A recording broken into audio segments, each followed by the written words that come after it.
ચૈતરભાઈ તો માગે પડો.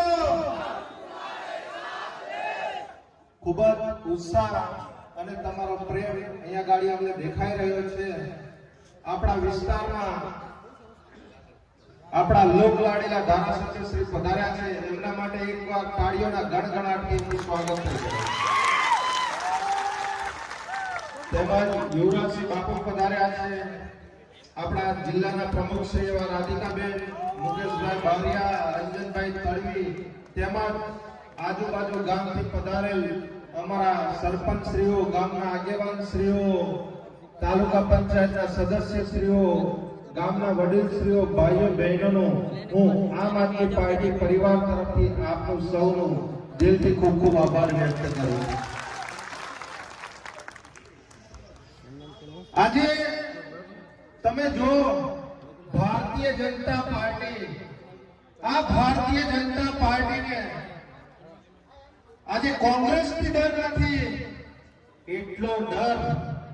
આજે આમ આદમી પાર્ટીથી ડર લાગે છે. અને સાથે સાથે ઉમરગામથી અંબાજી હોય તો એ વિસ્તારમાં જ્યાં જ્યાં ચૈતરભાઈની સભાઓ થતી હોય એની સામે આજકાલ આ ભાજપના નેતાઓ નવું લાવ્યા છે કે જ્યાં ચૈતરભાઈની સભા હોય એની સામે એ લોકો સભા કરે છે. સાચી વાત છે ને? પણ આજે ભારતીય જનતા પાર્ટીના નેતાઓને પણ ખબર પડી ગઈ છે કે 30-35 વર્ષથી શાસન કર્યું છે, અમે લોકોના કામો કર્યા નથી, અમે ફક્ત પોતાના રાજકીય રોટલા શેક્યા છે અને પોતાના ખિસ્સા જ ભર્યા છે. અને જો અમે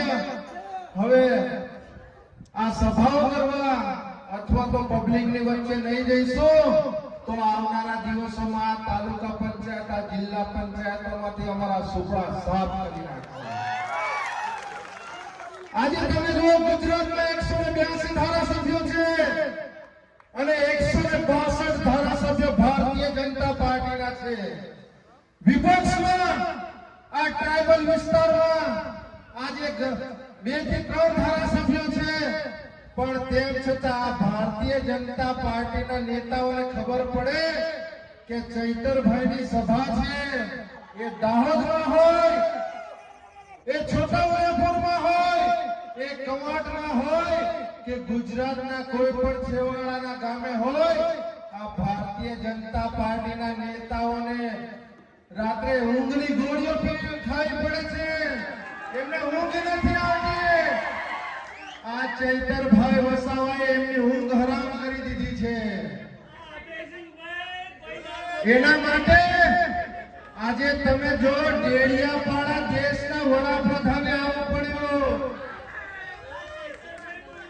આજે આ ધારાસભ્ય હોય કે આ સાંસદ સભ્યોની અંદર એટલું પાણી નથી કે ચૈતરભાઈની સામે એ લોકો સભા કરી શકે, કે એમની સામે અવાજ ઉઠાવી શકે.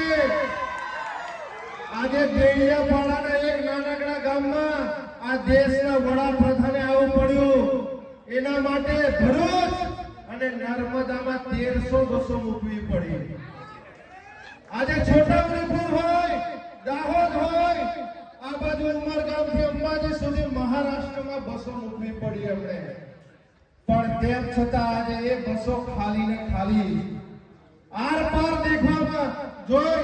તો 5 થી 7 ગણ્યા ગાંઠિયા માણસો એમાં જોવા મળતા હતા. અને એની સામે આજે નેત્રંગમાં ચૈતરભાઈ એક અવાજ ઉઠાવ્યો કે બિરસા મુંડાની 150મી જન્મ જયંતિ આપણે નેત્રંગ ખાતે કરીશું. અને તમે જો ત્યાં ગાડી લાખોની સંખ્યામાં લોકો આટલી બધી ઠંડીમાં પોતાની 2 વ્હીલર ગાડી પર પિકઅપ લઈને, પોતાના પ્રાઇવેટ વાહનો લઈને સ્વયંભૂ આજે હજારોની સંખ્યામાં ત્યાં ગાડી ભીડ ઉમટી પડી. અને ત્યાં ગાડી આજે ચારે વિસ્તારમાં આજે રસ્તા જામ કરી દીધા. આ ચૈતરભાઈ વસાવાનો પાવર છે. એ વિપક્ષમાંથી ચૂંટાયેલા ધારાસભ્ય છે. આજે એક ધારાસભ્ય જો આજે એના એક અવાજ પર આજે કે સમગ્ર ટ્રાઇબલ વિસ્તાર હોય આજે સ્વયંભૂ ત્યાં આગળ નેત્રંગમાં આટલી બધી ઠંડીમાં આજે ત્યાં આગળ આટલી મોટી સભા યોજતા હોય અને 15-20 કિલોમીટરના એરિયામાં દેશના વડાપ્રધાન આવતા હોય આજે આપણા ગુજરાતના ડેપ્યુટી સીએમ મુખ્યમંત્રી આજે ખાટલા બેઠકો કરવી પડે આજે ધારાસભ્યોએ ગામે ગામે એને પગે લાગવું પડે આજે સાંસદ સભ્યશ્રીઓએ આજે ગામે ગામ લઈને પ્રભાત ફેરીઓ કાઢવી પડે ઢોલકા ખંજીરા મંજીરા વગાડીને લોકોને આમંત્રણ આપવું પડે કે ભાઈ દેશના વડાપ્રધાન આવે છે અને તમે ચાલો ડેડિયાપાડા એ આ ચૈતરભાઈ વસાવાનો પાવર છે मित्रों शुरुआत से अभी आगे आगे देखो होगा है क्या हजू तो तमे हमारा चैतर भाई ने 2 વાર जेल में मुक्या छे आ एनु परिणाम आ आदिवासी समाज तमने आवनारी आ तालुका पंचायत અને જિલ્લા પંચાયતની ચૂંટણીઓમાં તમને બતાવી દેશે આજે આ અમારો સમાજ એ હવે જાગી ગયો છે એ હવે અવાજ ઉઠાવતો થઈ ગયો છે આજે આ ધારાસભ્યો આજે સ્ટેજ પર આવીને ચૈતરભાઈના ગુણગાન ગાય છે ચૈતરભાઈની વાતો કરે છે આજે માજી સાંસદો હોય આજે ચાલુ સાંસદ હોય એ લોકો દેખાતા નથી ફક્ત આયોજનની મીટિંગ હોય છે ફક્ત જિલ્લા સંકલનની મીટિંગ હોય છે એ લોકો ત્યાં જોવા મળે છે આજે ઘણા બધા ધારાસભ્યો આજે આપણા વિસ્તારમાંથી ચૂંટાઈને આવે છે એ 15 વર્ષથી એ ધારાસભ્ય ચૂંટાઈને આવે છે એ સ્ટેજ પર આવીને ડાન્સ કરે છે વિચાર કરો તમે આજે 2-3 દિવસ પહેલા આપણા વિસ્તારના ધારાસભ્ય છે એ ચૈતરભાઈનું નામ સ્ટેજ પર લેતા લેતા ધ્રુજે છે સાચી વાત છે ને આપણા અભયસિંહભાઈ તડવી સાહેબ જાણે ડાન્સ કરતા હતા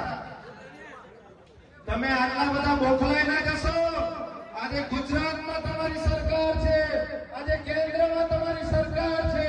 પણ તેમ છતાં આજે અહીંયા ગાડી ભારત જે નદી છે ત્યાં ગાડી પુલ છે આજે ચૈતરભાઈ વસાવા આજે ત્યાં ગાડી મુલાકાત લેવા ગયા આજે એ ડભોઈથી લઈ આજે બોડેલીથી લઈ અને છોટાઉદેપુર અને એમપી ને જોડતો એ મુખ્ય રસ્તો છે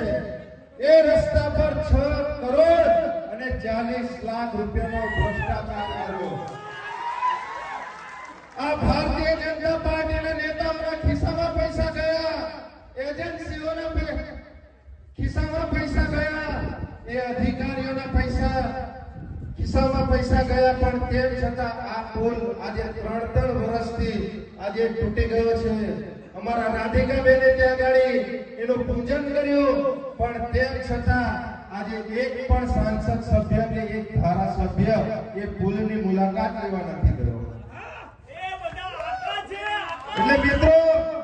આપણે બધાએ જાગવું પડશે આવનારા દિવસોમાં આજે ચૈતરભાઈ અને અમારી ટીમ છે એ તો અમે આખા ઉમરગામથી અંબાજી હોય કે ગુજરાતના ખૂણે ખૂણે આજે આપણા સમાજને અને દરેક સમાજને અમે જાગૃત કરીએ છીએ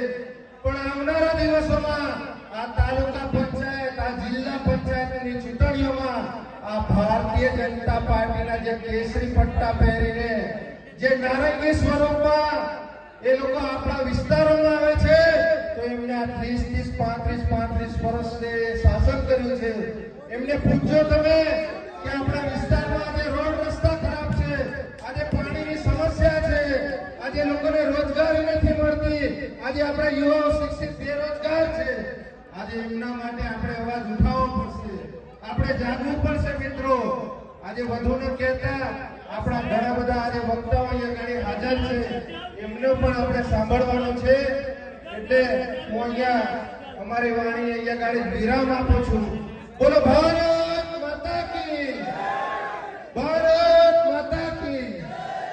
જય જવાન જય કિસાન साहिल आऊं 7 समुद्रनी साहिल आऊं तमाम वनस्पतिनी कलम बनाऊं पृथ्वी तळा कागळનો ઉપયોગ કરું તોય પણ એમનું વાણી વર્તન વિચાર વ્યવહાર સ્વભાવને લોકો પ્રત્યેનો લગાવ ના વર્ણન કરી શકાય એવા